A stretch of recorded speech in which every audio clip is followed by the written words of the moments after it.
So, how does it feel when you play Roll Up to Win with Tim Hortons? Buy a hot or cold beverage using the Tim's app and find out. Roll in the app for a chance to win prizes ranging from free coffee and donuts to a Universal Orlando resort vacation or a sweet car.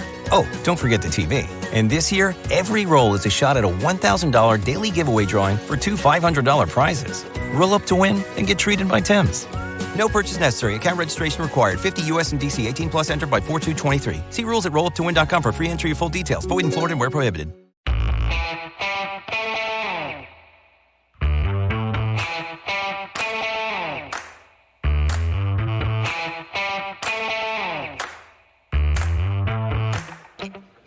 Hi, folks. Welcome to another episode of Film Study. This is Ken McCusick. We're here to continue our draft countdown shows today. Today, doing the inside linebacker position. And here to talk to me about it, talk about it with me, is Jordan Coe. Jordan, how you doing? Good, Ken. Happy to be here. Yep, it's happy to have you here, Jordan. As always, we got big plans to go to a baseball game tomorrow night. We're recording this early in the morning hours of 4/18. And going to see the Nationals and Orioles play. A nice hot Orioles team right now that I always love the fact of baseball. One thing I always tell people about my love of the game is I think the drama of baseball is all wrapped up in the walk. And people have never gotten that. It is like that much played to during the Moneyball movie, but it's not really played to in the sense of all the drama it creates in a typical baseball game. This Oriole team really knows how to grind. They do. And Gunnar, not off to a great start this year, but 13 walks and 13 strikeouts, I think, on the year. The guy loves to take a walk. Yeah. Adley's leading. I think Adley's leading the major leagues in walks right now, but if he's not, he's very close. So Mullins has a bunch of walks. So it's great to see this happening. And honestly, the Orioles of my youth were always a big on base percentage team. They didn't always do the other things right, or a lot of other things. Hit for average, or it was a difficult park they had for that anyway. But I love that about the team, and this is it's great to see the Orioles after many years of the walk really being missing from their offense is back. So that's exciting. But we're here to talk. I'm sorry, go ahead. I'm going to make a slight plug here for my day job, Ken, which is not typical on these. But I'm super excited for the game because I picked up one of the game worn jerseys from a couple years ago where the Orioles played in the Braille named jerseys. So I do a lot of work on disability rights. It's a big part of what I do on a day-to-day basis. And so I am super excited. This is the first live Orioles game that I'll get to attend. I'll be wearing a Steve Wilkerson Braille jersey. So keep an eye out. All right. Steve Wilkerson, the utility infielder who was the first to get a save in many years. Just an absurd set of circumstances that led to that, but he got it done. Anyway, we're going to talk inside linebacker tonight. Is not a particularly strong class, so it's a nice thing that the Ravens, right now get me all confused all show, come into this draft without too much of a need of inside linebacker. At least that's the way it appears coming in. Makes that Roquan trade look even better. Yeah, and we saw the value. We all saw the value of the Roquan trade on the field. And I think what it did to plus up a guy like Patrick Queen and his value of what he brought to the team. The interesting question, I think, in this season, as we look at it is, or as we head into it, is does another team find value in the rising asset that is Patrick Queen?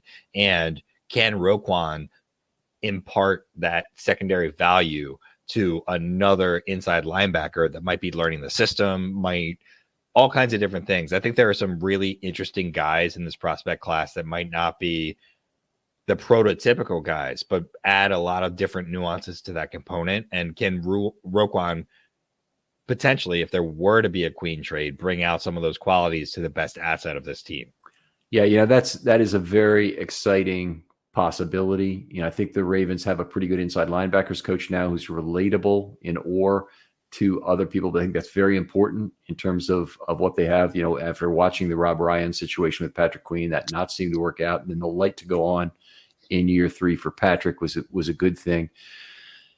Tough moment. I understand Queen's reticence, I think, to be out there and talking on social media and really make a lot of noise. I think he's doing the right thing to basically stay a little bit quiet from what I've seen, but he's taken the Ravens off some of his things, is my understanding, is Twitter and Instagram and whatnot. But what I believe has happened is the Ravens have basically told him by now that they're not going to pick up the fifth-year option on him, which would be about $20 million.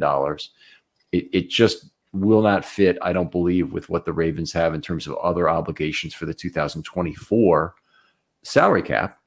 And so it means that unfortunately they're going to have to say goodbye to him. Now, they could say goodbye after one more year, get a great year of value out of Patrick Queen, and I wouldn't really be opposed to that, but they could also trade him now. And one of the things that makes it really more likely, I believe, that he'll be traded, I think, on draft day, or possibly in the first round, possibly on the second day, would be if the class is so weak, and if there is a little bit of a run at inside linebacker, that would tremendously benefit the Ravens. The Ravens obviously don't have an immediate need there, unless they were to trade Queen. And if they could trade Queen for significant value, I think it'd probably be the right move to reset at the position now and get get some value out of a 2024 option that doesn't really mean anything to the Ravens at this point. Yeah, and I think the other thing is that when you look at it, $20 million is what the AAV that Roquan's already on. It's this is an easy decision. The Ravens have not made, publicly have not said what they're going to do on this, but you're not going to pay a guy 1 year at the top of the market value when you just paid another guy at the top of the market value. And if you're not looking at the like a Navarro Bowman, Patrick Willis kind of situation, like you saw in for the 49ers, where it was a dominant in terms of what they added, what they took away in the middle of the field, what it allowed them to do in other ways. If that's not what you're adding, there's just no realistic scenario where that fifth year option is getting picked up. Yeah, that's a good point. Now, they could negotiate on a long-term deal with Queen, maybe come to a deal that would be, say, $10 million per year. And I don't know if Queen at this point would be looking for a deal like that. It was an AAV of 10, 50 for 5 or something. I'm not sure he's going to do that well after year 4, but I think it's a possibility. And so it'll be interesting to see what happens when he goes to the market and makes what he makes. But I do expect that he's either going to be traded this year or allowed to walk next year. So we'll see how that works out. One thing that didn't help Patrick Queen's chances to stay here was the Beckham trade. That added up between 11.5 and 14.5 million of 2024 dead money that effectively could have been used to pay about 70% of Patrick's salary, 70% in that range. But the NLTBEs, he probably won't get all of them, but he might get about half of them. And that's about 1.5 of the 3 million, puts him in about 13 million. And unfortunately, that hit to 2024, along with some of the other things they've done with void years, are going to create a big strain on what they have in terms of cap for 2024. And I don't know if they're going to easily be able to tag Lamar next year, let alone deal with Patrick Queen in any reasonable manner that would make him happy. So I just think the chance of him being able to be re-signed is very, very low. And I imagine the Ravens have shared with Queen and his agent and his representatives that without Lamar on some kind of long-term deal, that makes it really difficult for us to stay. You got to do what you got to do. We see the deletion of, the Ravens on social media accounts or whatever. I think that's all just business, and at the end of the day, it is what it is. Yeah. Yeah, I would agree with that. But that if Patrick Queen does happen to be traded on draft day, a couple options. Obviously, Malik Harrison could get a 2-down shot at the weak side linebacker, probably in a platoon role. So the Ravens would be moving more to a dime look, which means actually they're probably a safety short of where they want to be, particularly if they want to keep Hamilton in the slot. They would need another safety. It's not just enough to have Stone and Williams for the back end. They actually need another, either a linebacker or safety that they want to play in those dime situations with Harrison, who I don't believe is a 3-down player. Another possibility is Ross steps up and he's the guy. And then that could work out. And he's more of a speed and cover guy. And I think that could be good. And there's other guys in this class. There's some pretty decent coverage linebackers in this group. A whole lot of tackling problems. We're going to get to some of that, but some pretty good coverage linebackers. Yeah, if Malik Harrison is given any significant role on this Ravens team as the weak side inside linebacker, I will be incredibly disappointed. He'll be completely abused in any situation where you've got a quarterback that can audible and use motion to isolate him. As we've seen, Josh Allen did it to him. We saw Patrick Mahomes do it to him. Malik Harrison is not the answer. And if that's the direction this team ends up going, I'd be pretty disappointed. I think that I think Ross will be the guy that gets the shot if we see it, but I think Patrick Queen would more likely have already been traded if that was the situation of what was going to occur. And like you were saying, we'd have to see a pretty unique set of circumstances where teams saw the inside linebackers being drafted and felt like they had to make a trade in that circumstance. And like, I'd clock that at maybe a 7 or 8% chance. Oh, higher than that. When we're looking at it. I'm going to handicap it at higher than that. And here's the recent overvaluation of inside linebacker talent has been really extreme. We saw the two Devons get drafted at number 5 and 10. The Steelers made a huge trade up to get Devin Bush. Devin White went at number 5. Patrick Queen, the year Patrick Queen went, we had who in front of him? Jordan Brooks at number 27.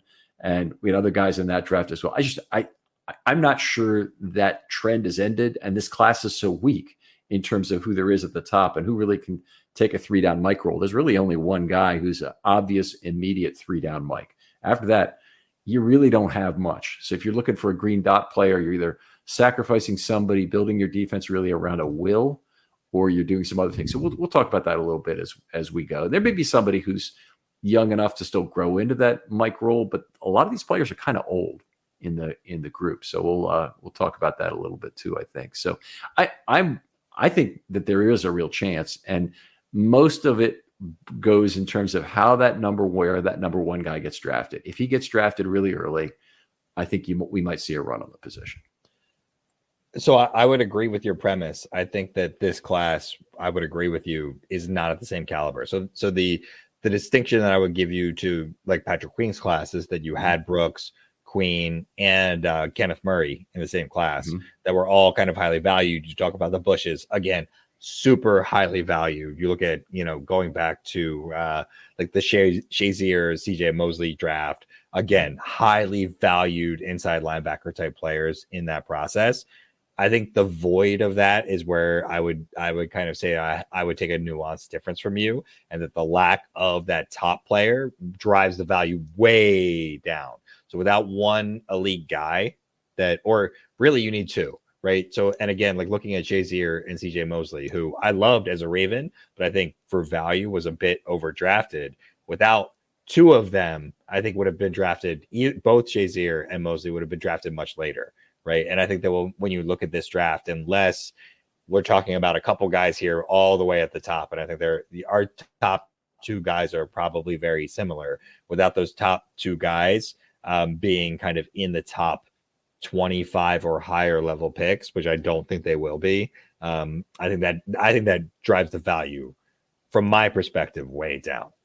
This will be one of the really fun things we're watching on draft night. Jordan, I don't know which days you're going to be on. I know you guys are doing a little trip out that time out to Vegas and whatnot. I don't have to give away your whole schedule, I guess, but I know you guys will have fun there. And if you can join us from the hotel room, please do. It's only for a couple hours or whatever. We'd love to have you on. But it'll be one of the fun things to really watch for is just how that inside linebacker is rolling out. I think, again, the only other thing I'd say about the draft every year, and inside linebacker is definitely a position where I don't feel like I've looked at every good prospect by going down even to number like 35 on some people's lists. And I think that this would be the year DaCosta has some small school guy up his sleeve who is better than my top 12 guys who I had a hard time finding 10. In fact, I had to cheat on the 10th one. To put one in there is kind of playing out a position. But otherwise, it's not a very strong class. And I just think that DaCosta is very likely to have somebody up his sleeve from a small school that he really likes as a developmental inside linebacker, at least. I think we are definitely in a situation where UDFA options are much more on the table for this position, but that's also classic Ravens. I anticipate's probably too strong of a word, but I would expect the Ravens, especially with the fewer number of draft picks that they have, to be really focused at inside linebacker and a defensive line. in their UDFA part of this class, and seeing a devalued group like this is going to allow them probably to bring in a couple or more guys at inside linebacker, especially. And I think maybe even more importantly, looking at this special teams component of where this roster is and how many guys they've lost to play some of those snaps, that we're going to see more than a few guys get shots in camp at inside linebacker. Great point. And Christian Welch is still on the team at this point. He's in fact been re-signed for, I think, 1 year. I don't think it was a 2-year deal. I don't believe his deal is guaranteed. There may be, $50,000 or something of guaranteed money, because that's something the Ravens often do. But I think this is a case where his job is not secure, even though he's signed, would be my guess. And that if that UDFA linebacker comes in, there'll be an option for to take the young guy. And they're also, frankly, there's probably room on a practice squad, and your inside linebackers not usually the first players that are pilfered from your practice squad. That was a mouthful. Yeah, and I think the Christian Welch piece is, I mean, I don't know if the Ravens would agree with this publicly, but really one of those dings on this team about decisions that this team has made over the last few years, about guys they kept on the 53 on that initial wave. I think this is, Welsh made it through 3 or 4 years, 2 or 3 years on that initial wave. And the Ravens have seen a number of guys be lost during that period where they really it really would have been worthwhile to give that position to somebody else. And obviously the rest of the league doesn't value special teams the same way that the Ravens do. And a Zach Seiler would be infinitely more valuable historically to this team than a Christian Welch. Yeah, could completely agree. Yeah, he'd be a good guy to have. Right now, the Ravens they'd be in the market value component of his playing time now, because he was an 18 draft pick. He was actually the first of the 2018 draft picks to get his second contract taken care of by the Dolphins. But he would have been really valuable during the period, certainly in 20 and 21. He was a hell of a player. All right, well, let's go down. Let's start at number 10. You are the guest. Please start us off with your number 10 guy. So the guy I have at number 10 is Cam Jones from Indiana. A bigger guy, not super fast. A lot of tackles, good volume from what you saw on tape, seemed to have a good head on his shoulders. Again, you mentioned this earlier. We're talking about a class that didn't look great. And for the amount of time that I spent on this, I think 10 to maybe even 6 or 5 were not easy choices to make, because wasn't thrilled with any of them. All right. I have some comments. Did you have more you want to go through before you? No, those are my general comments here. So Jones made my honorable mention list. And I'd say it's a tribute to the crappiness of the class that he's the number 12 guy on my list, because he's 12th and the last of 12. 6'1", 226, 469 in terms of the speed. You're talking about short arm guy at 31 and a quarter. When you're shedding blocks, you don't really want that, obviously. He'll be 24 years old in October. So there's some of that going around in this class. He is not the sort of athlete you want at 226 in terms of his size. Well, size and speed are not on the efficient frontier. Let's put it that way. You're not getting the requisite speed you want from a smaller guy, or you're not getting the size you want from somebody who runs 469.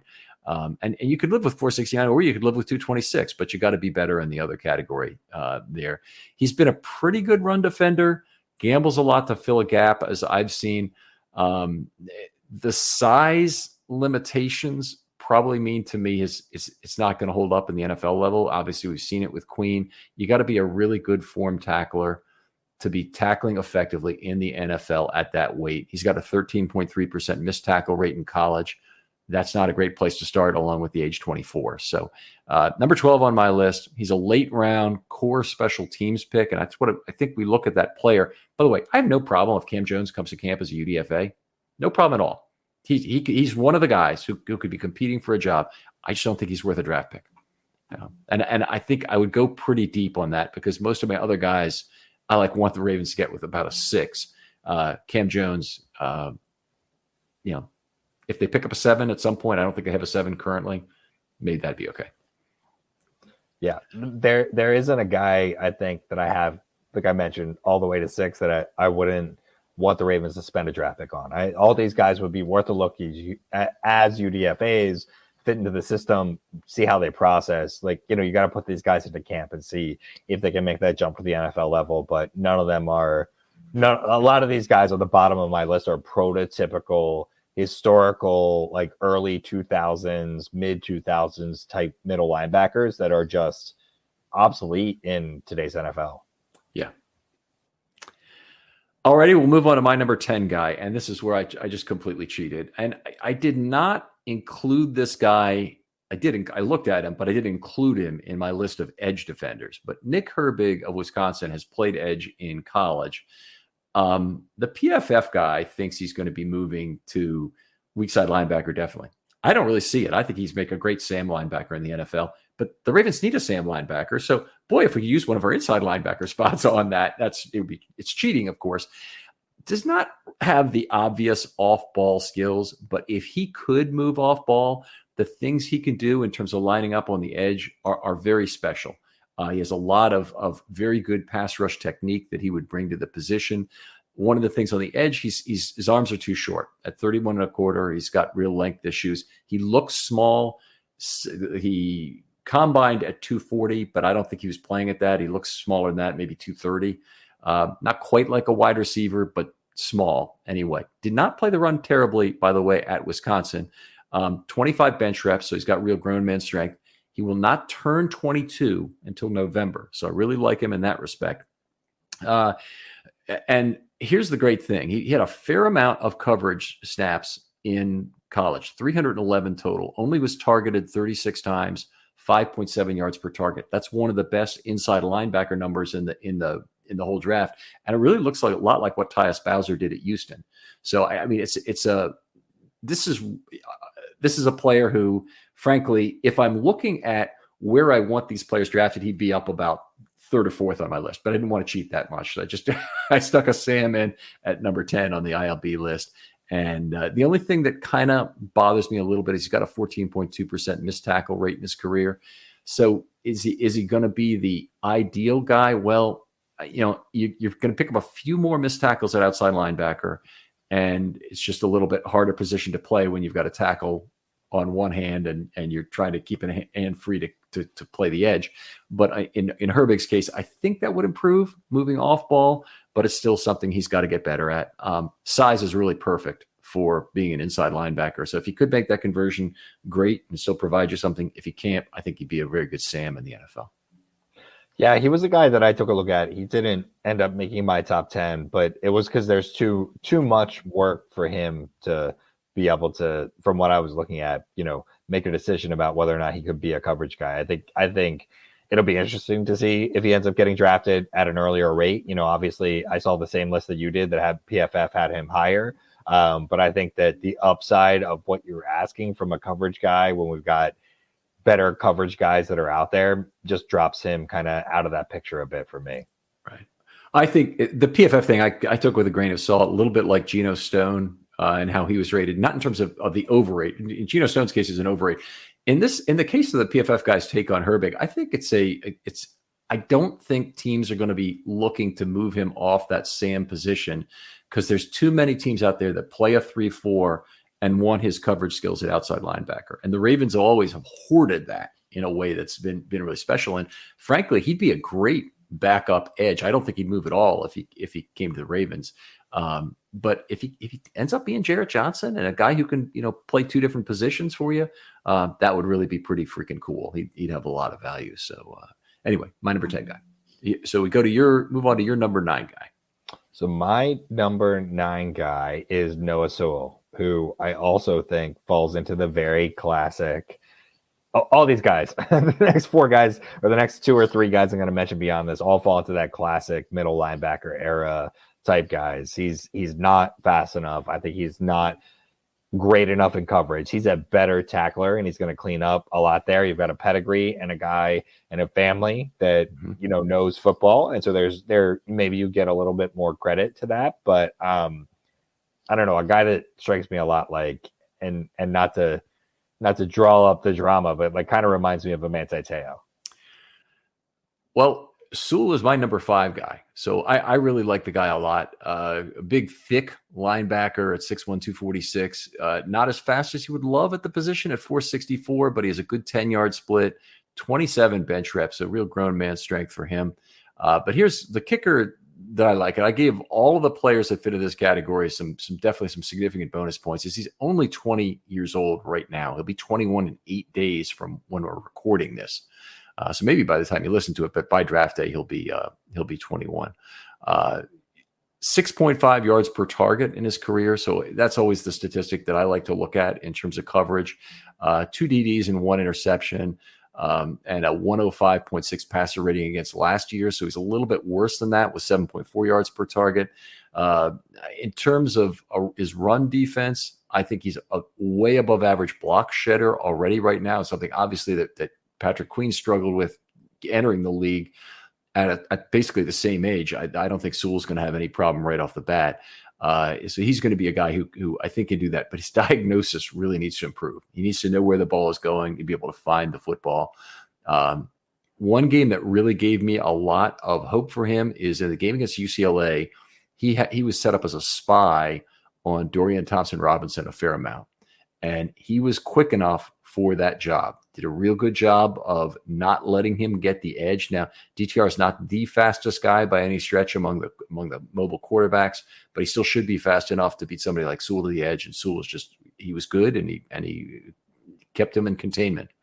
12.5% missed tackle rate in 2022, 8 missed tackles out of 64. It's not terrible. It's not certainly the worst in the class by any stretch, but it's the kind of number that you would expect to be better from a guy who has as much strength and as much obvious downhill ability as Sewell does. Rushed the quarterback extremely well in 2021 when he had a 34.6% pressure rate. That took a step back in 22 to 19.1%. Somewhere in the middle is where he is at the NFL level, and a lot of his value will come from that because he is just too big for a running back to pick up on the blitz. And he might be too quick for a lot of offensive linemen to pick up. So that's that nice, really body type you'd like to have from a blitzing inside linebacker. So you don't want to have to rely all on quickness like Patrick Queen. You don't have to want to rely all on power like, say, a Brian Urlacher or something might have been, where you're always trying to run through contact. You want a guy who could do a little bit of both. And I think Sewell could be that guy. So another key player for the Ravens, because if you're looking at the Mike linebacker group, the guys who can immediately plug in and potentially play, and you give the green dot to at some point during year one, is pretty limited. I believe he's one of the guys. Some teams going to have to kind of take a little bit of a leap of faith, but there's a lot of talent there, and there's a great developmental opportunity. So anyway, that's the reason why he's not number 5 for me. Yeah, I think he might not. He didn't pop as quick to me on tape as, how you're describing him. And I think that's the difference between where I had ranked him and where you do. Quick in terms of reads, or quick in terms of lateral speed and quickness, like Patrick Queen quickness as an inside linebacker, blitzer, definitely. Suddenness, etc. Right? And I don't think you had just something that you had said jumped out at me, which was this idea that he like quick enough to beat inside offensive linemen. I think at the college level, that's what we saw. I think at the pro level, it's going to vanish, and I think that's the thing that held him back for me. All right, well, fair enough. So that was your number 9 guy. I had him at number 5, so I'm going to go ahead with my number 9 guy then, who is Owen Pappoe of Auburn. Pappoe, I got to say that right. Pappoe of Auburn. Let me get down to my notes on him here real quick. All right, so there's a plethora of inside linebackers who are wearing number 0. So it's a good thing the NFL is allowing that now, because there's a lot of guys who are going to want it when they come to the NFL now. Another undersized guy at 6'0", 225, 31.75-inch arms. The number that makes him a discussion at all is the 439 and the 40. He's by far the fastest of the inside linebackers in this class. Born 9/29/2000, so he'll turn 23 in September. His tackling had been a problem before this year, and all of a sudden he shows up with a 6.9% missed tackle rating, dropped his career to 10.4% with that. So that is a great reason to want to take a chance on Pappoe. I don't love him in a lot of other ways as much, even though he's been a high rate tackler. He's a twist and drag guy. You really notice he does not drive through the body in the way that I would like. Most impressive play I saw from him, really underscored the speed in terms of it being play speed, was he ran down the Mississippi State wide receiver. And I don't know how you pronounce his name, but it's Griffin. Is it Lidatrick or Lidatrick? But whichever it is, he ran him way down. It ran him downfield from about a 5 or 6 yard deficit, and it was very impressive to catch him, even though it was about a 50-yard play in the case. He's 6.1 yards per target career on 100 targets. A lot of that is good downhill play to minimize receptions. I think that he's potentially a good underneath zone defender. He's big enough for that when he learns how to read routes off the line of scrimmage a little better. Not a great guy right now between L2 and L3, but I think he's got enough of the tools that could grow. Can make a contribution as a pass rusher, but he's got under a 20% career pressure rate. So that's not really exciting to me. And his play speed is probably a little bit less than 439 in terms of diagnosis. He's not processing at that same rate right now. But again, another guy you take a developmental risk on, and that's why I've got him at number 9 in a class that's actually really light. Yeah, he did not. He was outside of my top 10 list. I think a guy that just did not seem to stand out to me. A little bit undersized for the position overall. Didn't seem like. I think the wear and tear. What was his? Oh, let me pull up my notes now. I think I had him, from what I saw, at 6 foot 225. So.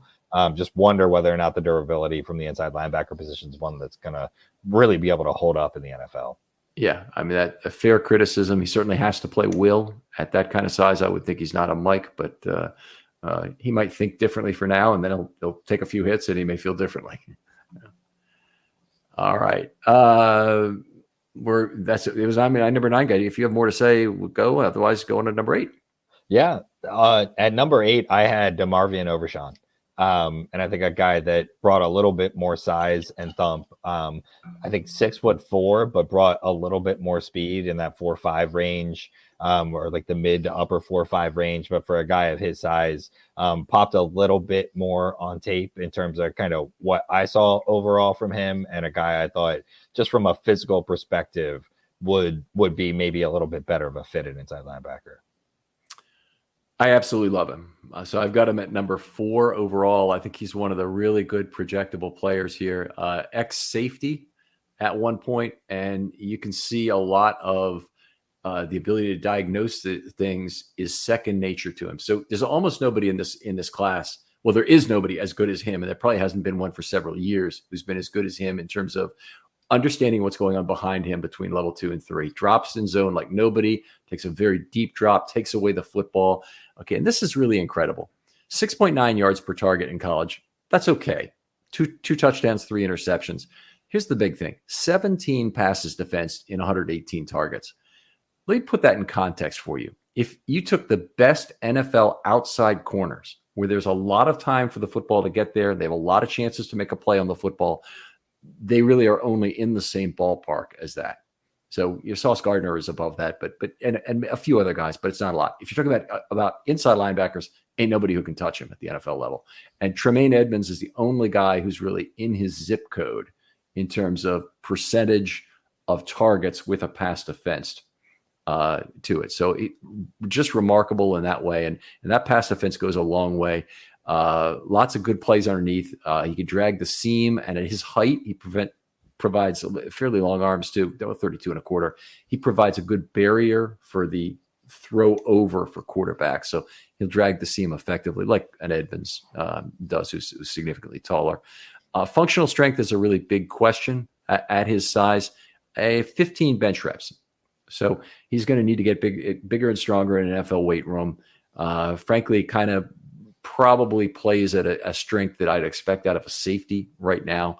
Has not had a great tackle rate in college. A missed tackle rate improved to 13.2%, but his overall missed tackle rate in college 19.2%, that is way too high.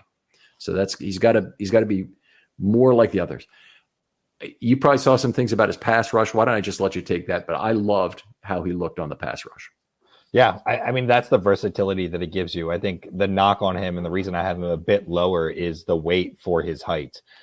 Looks a little bit more slender when you watch him on tape. And from what I saw from him, that's a guy that if he can put the weight on, I think takes a little bit away from his ability to be that pass rusher, but is going to be much more durable and much more physical in the middle of the defense. I think he gives you that size and kind of the wingspan and the ability to take away passing lanes because of that. But not seeing, I mean, there are a couple other guys that I liked better as we kind of rise in this list from a pass rush, or sorry, a pass defense coverage perspective that you don't get from him. I think the trade-off was that you saw him being effective as a rusher. The question is, can he do that when he needs to bulk up in the NFL? Yeah, that's fair. I mean, at 456, he's right on the efficient frontier now where you'd want him. But if he picks up additional weight to stay healthy, sure, that's a possibility. One of the things I really liked was just how well he picked his gap when he was rushing. And yeah, there's a green dog, the term, I know you know it, Jordan, but it's you're waiting to see if the running back goes out or he's committing to pass blocking, or some other eligible receiver goes out or he's committing to pass blocking, and then you rush if you see that guy is staying in. And Overshown was very good at picking his gap and timing up his blitz so that an offensive lineman's eyes were off him. The double team that would have applied to him, he did a very good job of beating that. And listening to players like Ben Powers talk about how they do that by feel, I'd be really concerned. I'd be really excited in terms of having Overshown about the possibility of him blowing through and having a good pass rush ability. And by the way, if you want somebody who pretty much does what Patrick Queen does, DeMarvion Overshown might be about the closest guy, and he's got a bad missed tackle rate. But you try to work through that. You hope he's got a little bit less speed than Patrick Queen, but he's a much better coverage guy. So hopefully you're gaining a lot of what you would lose if you drafted him. So it really then becomes a matter of at what point do you get him? If he came in the 4th round for the Ravens, I wouldn't even mind if they kind of went off board for value on this, and he might even come later. That somebody might say he's a 5th round pick. All right, so we'll move on to my number 8 guy, and that's Ivan Pace of Cincinnati, another number 0 guy, and he is the dwarf of this group. And it's an undersized group in general, but he's done some really outstanding things in college. But he's 5'10", 231. He listed like 6'0", 239. And if you look at this guy, there's no way. I mean, it's just very obvious. He's a very small guy, but at the combine, 5'10", 231. 30.25-inch arms. That's a real problem for block shedding. All right. That's not a big part of his game, but that's a big part of his of the problem. 462 at his pro day. So immediately we're worried about it being a pro day measurement also, but it's not particularly good either. It certainly doesn't put him on that efficient size speed frontier. He's off that curve pretty significantly. And then you look at some of the other things like the tape itself, 29 bench reps and good jumps. Just played 1 year at Cincinnati after 3 years at Miami of Ohio, but he is extremely fast sideline to sideline. I think he provides pretty decent zone coverage, which is amazing for a guy his height. Definitely downhill play in the pass game. And another thing you really get is a lot of pressure. So he had a career pressure rate of 28.5%. That's high for a linebacker. It was 30.6% in 2022, which is the highest level of competition he's faced. So that's good. So he uses that the lack of size he actually uses effectively as a pass rusher. I found him dipping under blocks a fair amount, and he beat offensive linemen. He lined up in the A gap and he beat linemen, which is really unusual to see from a small inside linebacker. They usually have their hands up or trying to ward off the guy. He's not. He's duck and go kind of move he puts on these guys, and just very impressive in terms of how he handled that. The running back, he's not looking for unnecessary contact. Even if you could knock him into next week, he'll juke by him too. So exciting to see him play. 11.8% missed tackle rate in his career is okay. Not great, not terrible. It was 13.1% in 22. I would not expect at his size that's going to improve much in the NFL. But on the other hand, it might not get back. He looks to be kind of a workout warrior given where he is in terms of the bench right now. So he definitely had some exciting factors for me. I liked him, but 5'10", 5'11", and short arms is just not going to get it done. And even, this is one of those interesting things where you definitely see him at times pop on tape. Really good lower body strength, when you're watching clips of him, which makes you think that I think that's what allows him to bend the way he does at times, use his strength to shed, even though he has the shorter arms. It's just that jump to the NFL. My initial instinct watching him was like, okay, well, if he's smaller, I never remembered Bart Scott, Ed Hartwell, or Jamie Sharper as being terribly big guys. Well, they were all 6'2" and 6'2" and all 6'3".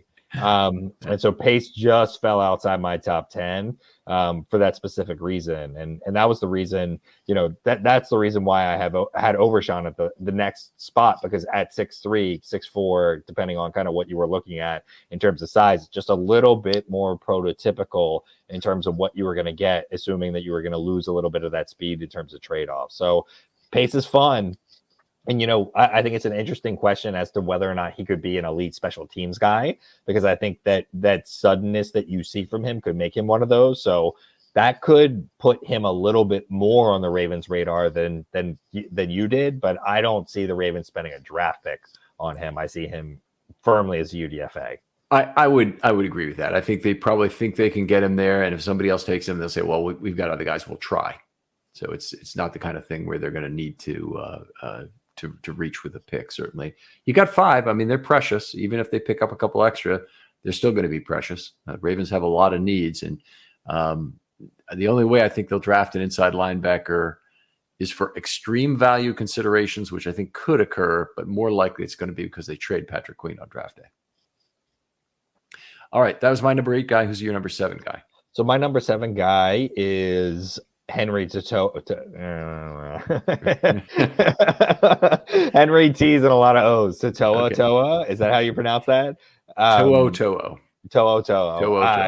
And again, I think one of those guys. And again, I think that if Overshawn had played a little heavier for me, at college, would have been way ahead of these guys and maybe as high as you had him.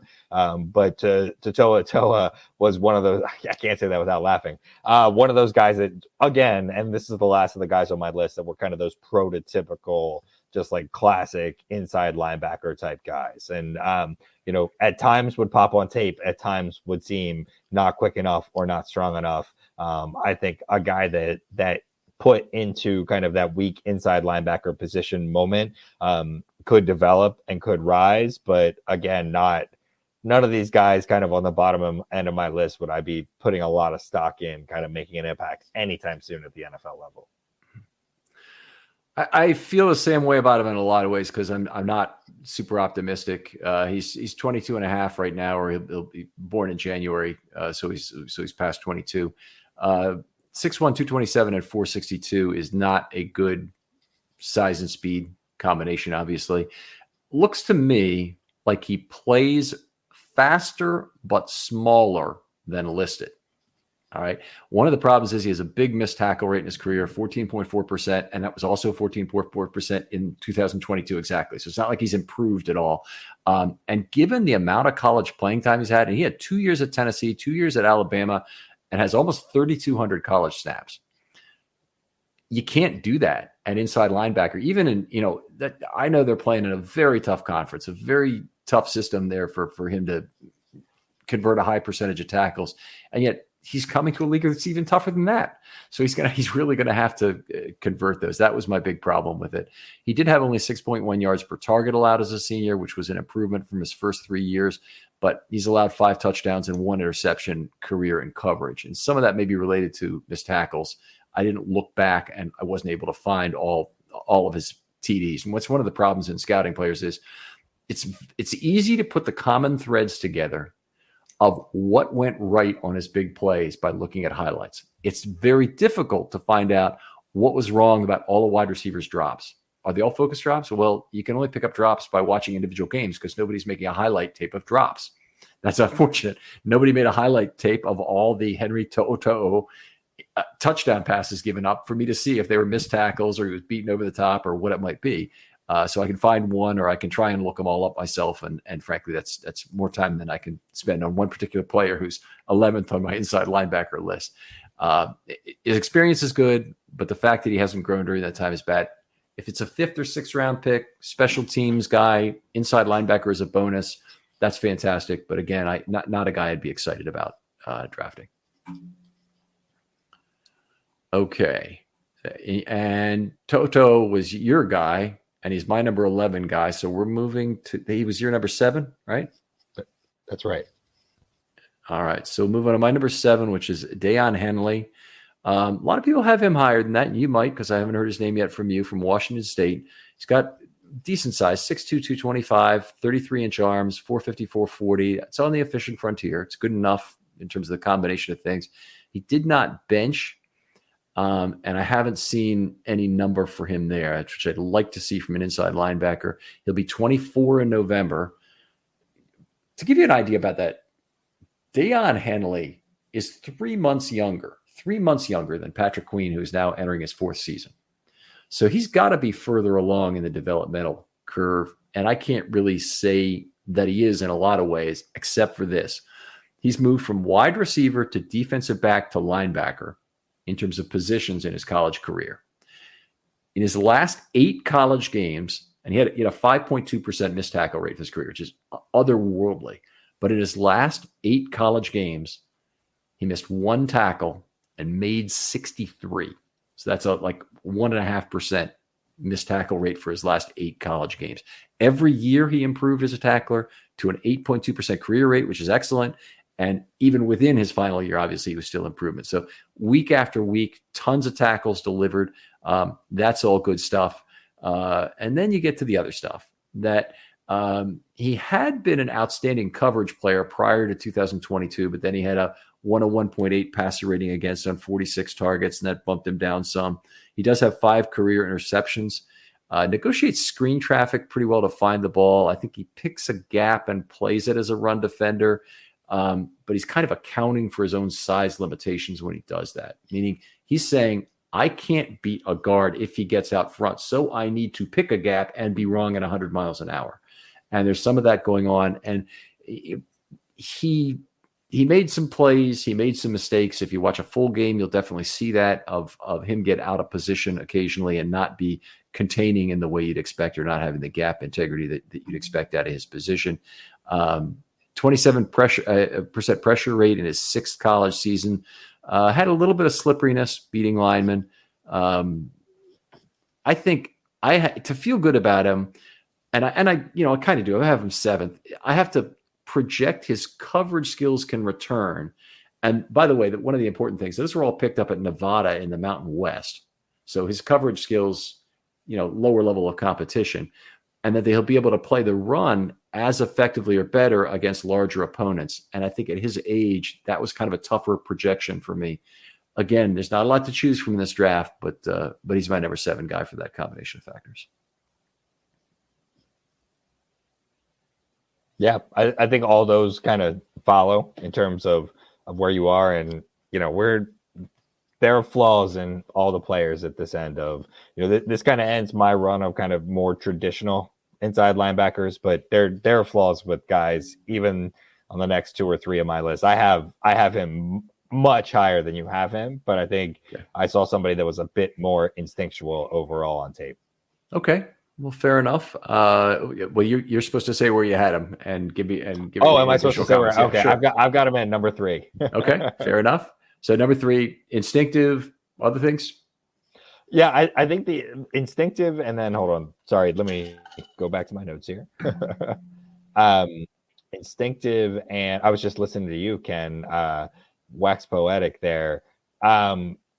Did a lot kind of overall as well, kind of showed some playmaking ability in terms of sacks, forced fumbles, solid tackler from kind of what I saw. But, again, like you were kind of mentioning, when you're watching highlight reels, you only see, you either see the really bad or the really great plays, and really kind of the hard work done by the scouting teams on the in between will tell you more. I saw something that looked like it was a bit more firm, but if it wasn't there, then it's not there.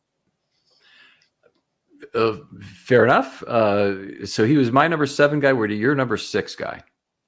My number 6 guy is, I'm going to scroll back down here, D. Winters from TCU.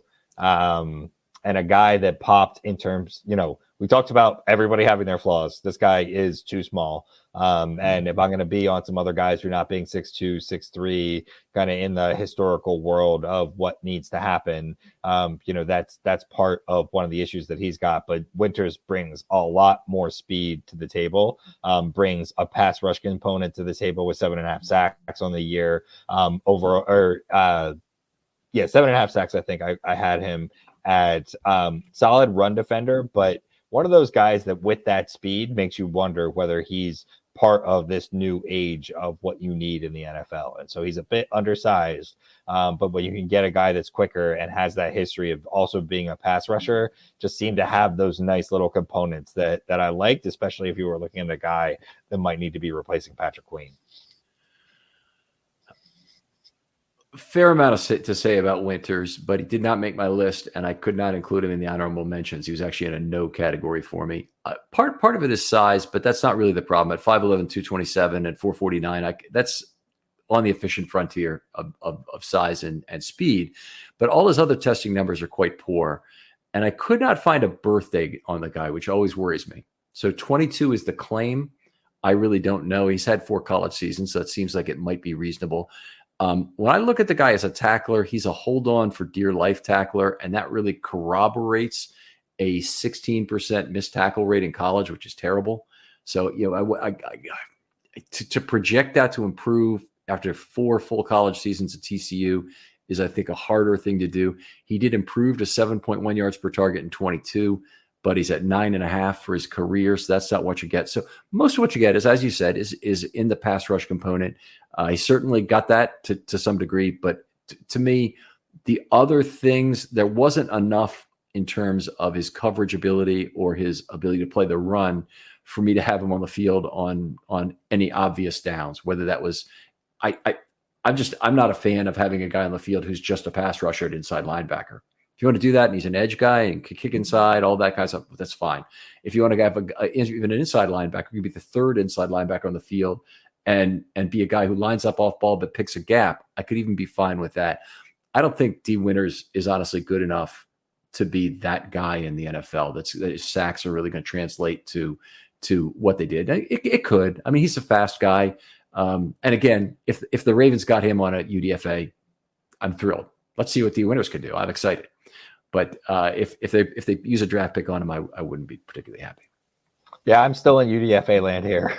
Okay, very good. and I think I mentioned, I think for the most part, I'd want maybe any number of these guys to live in the UDFA world. But it's also part of why I think that there isn't a lot of trade value potentially for Patrick Queen. I think that the speed numbers on tape plus the sack numbers were a bit more enticing for me overall, and maybe got me a bit more excited from where you are. All right, fair enough. And he was your number 6 guy, right? That's right. So we'll go to my number 6 guy, and I really banged the Tulane running back Tyjae Spears because it was a lot of level of competition, and some of the other things were not good about it. Still had him on my honorable mentions list, but he didn't make the top 10. Dorian Williams is my guy, the Tulane Mike. Sorry, the Tulane inside linebacker, 6'1", 228, 33-7. And 3/4 inch arms. It's about the longest in the class. I didn't see a guy who was at 34 inches in this group. 449-40. He's born 6'8", 01, so he'll turn 22 this summer or late spring. He's a really easy projection as a 3-down will. Okay, so he's a guy who will be able to play 3 downs. He could alternatively be a guy, I think, who takes the green dot for a team if you have a hybrid role. I'm not really in favor, by the way, of putting all that on his plate early in his career. But if the Ravens got him, for example, and Roquan were hurt, I wouldn't have any problem playing this guy on 3 downs. And he probably wouldn't end up getting the green dot, but he'd have responsibilities that would shift as you move a dime back on the field to replace a 2-down Mike on other downs. So maybe Malik Harrison, obviously this is a difficult situation for the Ravens, is your 2-down Mike, and you replace him at the Mike on 3rd down, the way they used to use Chris Board. But I think Dorian Williams is a little bit better football player. 6.0 yards per target, was targeted 27 times only in 367 coverage snaps. So one of the things you always hear from a Dean Pease or somebody else when they're talking about defense is if you have a guy who's not a good coverage guy, they will find that guy. And Dorian Williams is a guy who, they didn't have an easy time finding. They didn't even have an easy time picking on him. Only a 67.1 opposition pass rate. I believe that is last year, but I could be wrong. That might be his entire career, and I don't have it tagged properly in my notes here, but you guys can look it up. A lot is made of his inability to shed blocks, which probably should be better given his arm length. But he made a ton of tackles, and he missed just 8.3% of his tackles in 2022. He completed a steady 4-year improvement in that category. His career rate's 10.7. It's not terrific, just average, but the 8.3% is excellent in his final year, so that's good. Tackling form is really good from what I saw. You look, he's driving through tacklers, not twisting them down. He does a little bit of throwing them down violently. I'm okay with that too, by the way. But his pressure rate's a little bit low, 23% in 2022, only 19.5% in his career. So he's not the obvious blitz guy. I think he's more of a guy you want in coverage on third down. And it could make your team a committed nickel team if you had him. So if you're short on defensive backs for whatever reason, Dorian Williams is a fine guy to have at the wheel if you like your Mike in terms of coverage as well too. So the other thing I really liked, really good QB containment, really good usage as a spy. And specifically, when the pocket breaks, he's right on it. So the rule is at inside linebacker, if you're the guy who has the short middle zone or the short middle zone to the roll side, you're supposed to rush the passer as soon as that pocket breaks. And because you can't be contained by the rush guys anymore, obviously, once he's outside the pocket. And so you have to put pressure on the quarterback, and that's your job. He was excellent at that. Got there quickly. You really saw the burst and his speed pay off for them on those, and he contained well on those too. Got some good takedowns on those. So I like him a lot, and I have him at number 6. Yeah, and he's a guy that I had at number 4, so I really liked him as well. Liked his speed, like kind of the instinctiveness that you had from him. And, obviously what you saw from, I might be giving him a bit of a bump due to kind of what we saw on the field from Tulane, but a guy that every time I kind of saw him on some of these plays looked really good and was super impressed with. All right. So Dorian Williams is a guy I really loved, and I still had him at number 6. So I had Overshone and Sewell ahead of him, but you basically had Overshone and Sewell behind him. That's right. And that makes up a lot for them. And I've got Hensley in front of him. Oh, you got Hensley in front of him. Henley. But we will get back to that in part 2 of the show, and we're going to take a little break now. But Jordan, tell folks where they can talk football with you online. Yeah, you can find me at Ravens Sit Room on Twitter. We'd love to hear from you. Excited for this upcoming year and putting out our podcast where we're trying to break down some of the impact plays that are happening in each of the Ravens games and getting that content out to you on Sunday nights. All right. Outstanding stuff. He and Gabe Ferguson, who's at Gabe Fergie. Great conversationalists, but they have a terrific take on the game. And Jordan and Gabe both are on the show a lot, and really always love talking football with them.